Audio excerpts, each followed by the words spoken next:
It felt strange that as young boys we called girls hoodies, hood rats, and sucias. Those words now make me cringe. Growing up in my culture, there was a dismissal of women. I heard it first in songs, and I began to live it. We hardly thought girls were little more than pieces of meat. We objectified them as easy as we could before we learned how to spell their names. I got a first-hand look. My mom was catcalled from Union to Alvarado, so much that it petrified me to go out with her.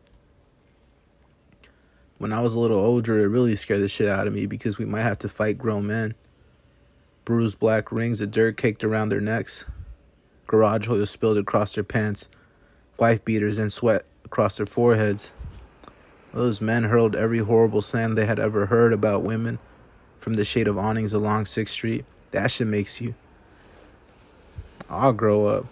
That shit makes you all grown up. Men were taught to be brutes and women were coerced into temples of affection.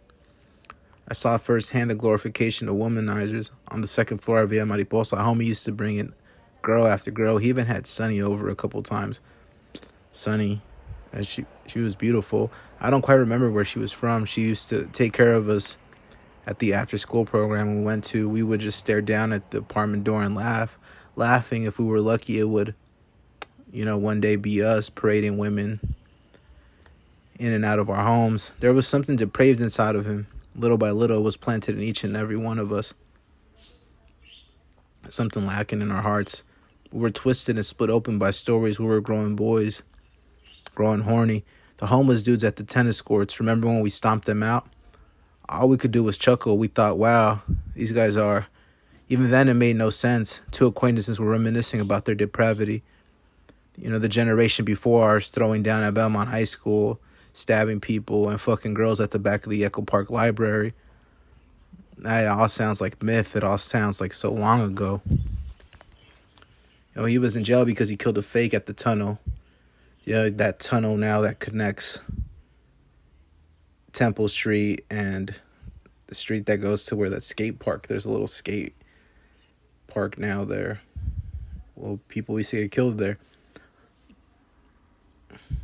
And I asked, he got out of jail after killing someone? Actually, I think they got him for something else. Oh, that makes sense. But it never did. Nothing out here ever made sense. Gangbangers licking their lips when they saw my brothers and me. His white socks up to his knees, solos, and a white tee. He thought he looked tight. I was scared of them. I never felt comfortable around them. That day we were all scared, rolling down our socks when we saw them. I remember on Loma Drive, 13 years old, a car full of Rockwoods hopped out of a dingy Corolla. My little brother and neighbor stood up to better understand what they were up to. I jumped up and struggled to throw open the front door to our apartment. Once behind the black metallic door, I could see them, but they could not see me. I stood there calling for my little brother to come inside. He just stood up to look at them in awe. Once they were gone, we walked down the stairs to see what they had thrown up on the wall. Scritch, scratch, vial thrown up on the wall. Scared that they would hold us hostage in one of those abandoned homes on Bixel. Hand us putazos for 13 seconds in the name of love. After a beating, a handful of drugs. After a beating, a handful of bullets to go in a hot gun. After a beating, a couple of underage girls spun out of their minds. They had already been taken advantage of, though. So what's it to us? Is this the weight of affection we never had handed to us, like dogs and scraps? Bald heads with no souls intact. Bald heads at a loss of heart and mind, no way to act. Had homies older than us, beautiful and hungry to live, turned to wannabe thugs and sought safety in syringes. The same homie playing Smash Bros and fucking younger girls, only to further his abyss by joining the neighborhood